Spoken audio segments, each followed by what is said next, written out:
Hey, what's going on, guys? It's Brainbean here again, joining you with that fresh quarantine look today. And we're going to talk about gaming chairs. At first glance, they all kind of seem the same, but after reviewing over 30 or so different models on the channel over the years, I'm here to tell you that there are certain things that you should look for to get the most out of your investment. So that's exactly what we're going to do in this video. We're going to take a look at what things you should look for when purchasing a gaming chair and tackle questions such as, are more expensive gaming chairs worth it? So stay tuned as we look for what's the most superior for your posterior, the gear for your rear, the best seat for your meat gaming chairs. Jesus.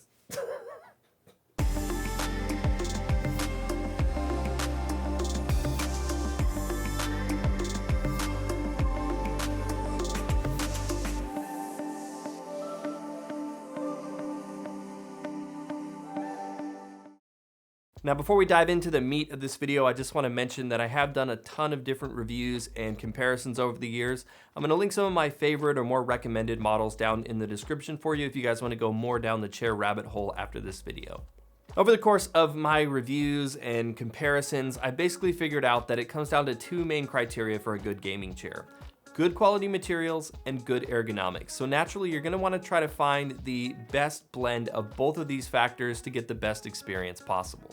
Now, quality materials kind of speaks for itself, but I think with the nature of how we order gaming chairs online, there really aren't stores that have a bunch of them where you can kind of go chair by chair and sit down and try different ones out, so it does make it difficult. And when you look at online, at first glance, it really does seem like a lot of these chairs are all the same, but that just simply isn't true. Now, when you are looking at materials, just for the sake of this video, I want to try to encourage you guys to kind of look past the styles and colors and that sort of thing in terms of the aesthetic, because I think that should come secondary to the actual type of materials. And in most cases, a lot of different brands carry a plethora of different colors and finishes, so you should find something that ties into your setup. But a lot of times, the crappier brands, the worst quality, tend to have the flashier looking finishes to try to pull you in that way. And more specifically, when you're looking at the materials that go into the chair, there are a couple of different areas that I particularly focus on that really kind of give you more of an idea of just how much quality is going into the build. The first place that you can usually tell what kind of chair you're going to get is in the base. Now, the base is typically either made out of metal or plastic, and even though the plastic ones tend to be able to support your weight, I feel like over time and as just a kind of quality, if you have a single point where the piston is putting all of its weight on the chair, you want it to be a solid feeling metal base and not some cheap piece of plastic that might warp over time. The next area is kind of usually the most obvious indicator, but that's going to be the actual finish of the chair.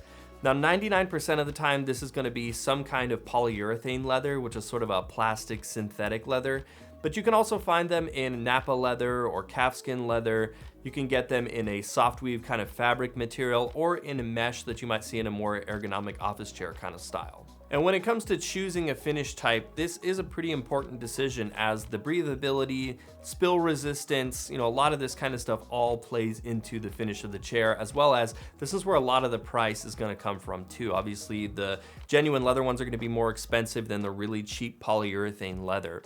Now, I personally tend to go towards the cloth just because I like the way it feels, but again, you're going to lose spill resistance that way.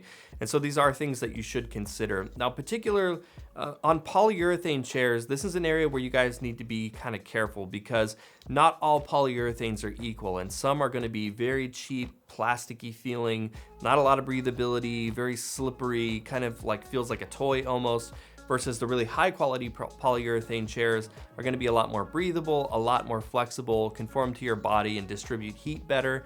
So these are things that should be considered as well. Although, again, I understand that this is very difficult to shop for online and kind of know what you're getting into just by reading a product description, which is why I've done a bunch of different chair comparisons. Again, those will be linked down below to help you out. The next area that it's always good to check out are the armrests. Now, most of the time, these are 4-dimensional armrests, and what I mean by that is that they can move up or down, in or out, rotate, as well as move out from the chair. So 4 different dimensions of customizability there. Now, a lot of the times on these, you're gonna find that they could be kind of rickety feeling, or there's a lot of play in them. Another thing to consider is that if they have a plastic finish to the top, or if it's an actual padded one, that's another area where you can really start to see the quality of the chair, because if you've got these kind of cheap crappy plastic ones that are real rickety, or you've got rock solid ones with no play in them that have a padded top. And sometimes you'll also find like recessed buttons so that you don't have areas that you're snagging your clothes on or something on there too. It's gonna be another area that's important to check out. And then lastly, in terms of materials, my favorite thing to nitpick on in just about every video for chairs is the pillows. And these vary widely in terms of quality, and I would say maybe 15% of the chairs I've reviewed actually had nice pillows that I would use versus just throw straight into the garbage. Now, the head pillow on most chairs is usually fairly passable, although you need to be careful because a lot of times these are just very cheap, kind of the same polyurethane finish on them, just stuffed with like a really cheap dollar store kind of plastic wool material. And in particular, the lumbar pillows tend to be like speed bumps on a lot of these because it's made with like a 1/4 inch thick polyurethane leather that's wrapped in there. And then it's just like, it doesn't squish, it doesn't conform. But on the other hand, you'll also have chairs that have memory foam pillows with really soft kind of microfiber fabric around them. And they do a really good job at filling up the void space of your back. So just keep that in mind too when you're looking at chairs, that the pillows make a massive difference in just showing you the overall quality in the chair. Now, of course, a lot of times people don't even use the pillows, and if you feel like you're one of those people, then maybe don't necessarily look at that factor of it, but it's still something that you should consider if you do think you could use some more lumbar support. The second most important part of a gaming chair is the ergonomics. And really, you could have the best quality materials in the world, but if they don't support your body properly, they're not going to make any difference whatsoever. Now, you do need to consider though that you also need to learn how to sit properly in these chairs as well, because you could also have the best quality, best ergonomically friendly chair in the world, but if you're sitting in it with improper posture, it's not going to do you any favors. So you also do need to sort of train yourself a little bit how to sit properly and to kind of alleviate some of these issues. The good thing is that a good chair with proper ergonomics is going to assist you in that, but still, it's not all up to the chair to get you into a good, comfortable place. You do need to actively learn how to sit properly as well.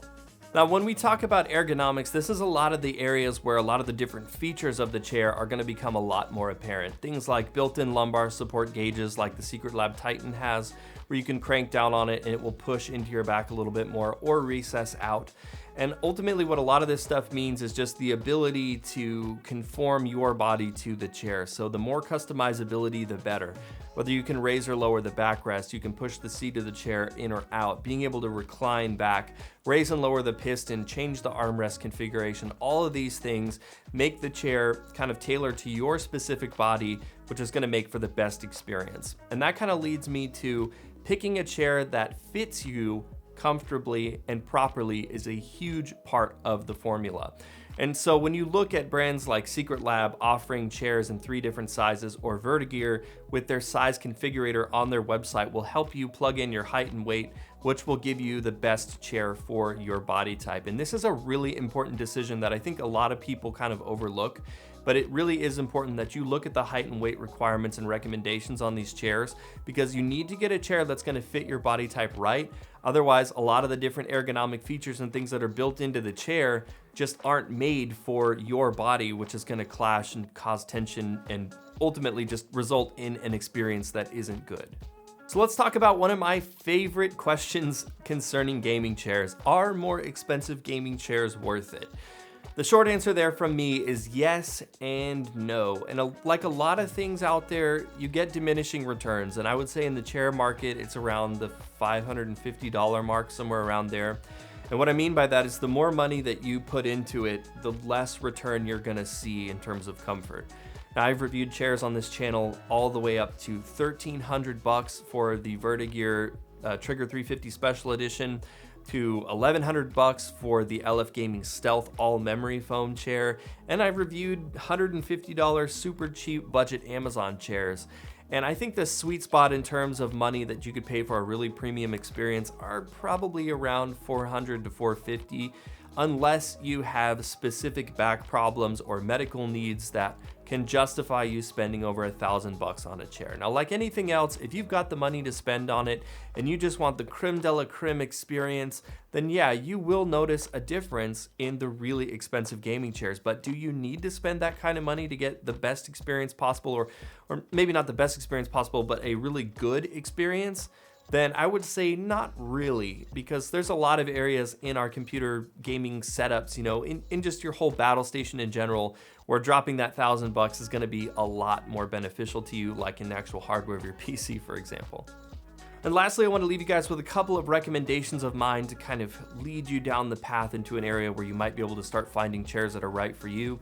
And a couple of brands I would recommend would be Vertagear has some great options. I like that on their website they've got the configurator where you can put in your height and weight, and it will spit out whichever chairs will fit your body type. And they've got some ergonomically friendly office chairs.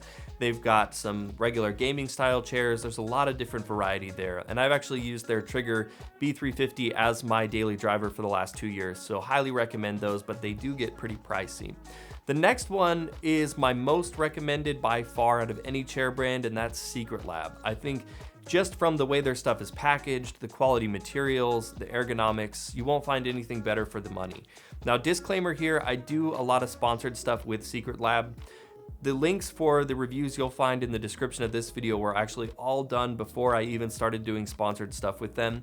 So just keep that in mind. You know, I would not endorse a product like that or recommend it to you guys or accept sponsored deals if I didn't think they were top quality. That we have 3 SecretLab chairs in the house that we all use on a daily basis, and we absolutely love them. The last recommendation would be to check out LFGaming's chairs.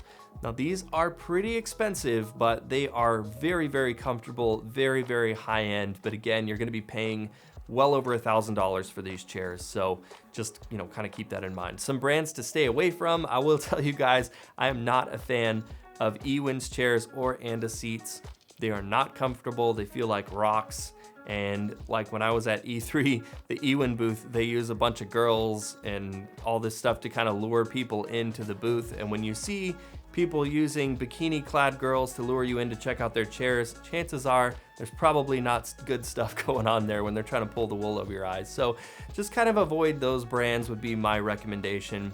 DX Racer, in my opinion, is kind of in between. I know a lot of people really like them, I think just because they were first onto the scene. But anyways, guys, again, I've got comparisons for you where I go into a lot more, you know, comparing 10 different chairs at a time and things like that, which will really kind of elaborate on this if that's what you want to get into. But I hope this video helped you guys kind of learn more about what's important in gaming chairs and what to look for. Obviously, you need to kind of consider your own situation and your own body type into all of this when you're making your decision. But I hope I helped you guys out. If I did, you can give this video a like to show your support, and make sure you subscribe to this channel if you want to see more videos like this from me. Let me know in the comments down below what type of chair is your favorite or what your butt's sitting on right now. And as always, guys, thank you so much for watching, and I will see you in the next one.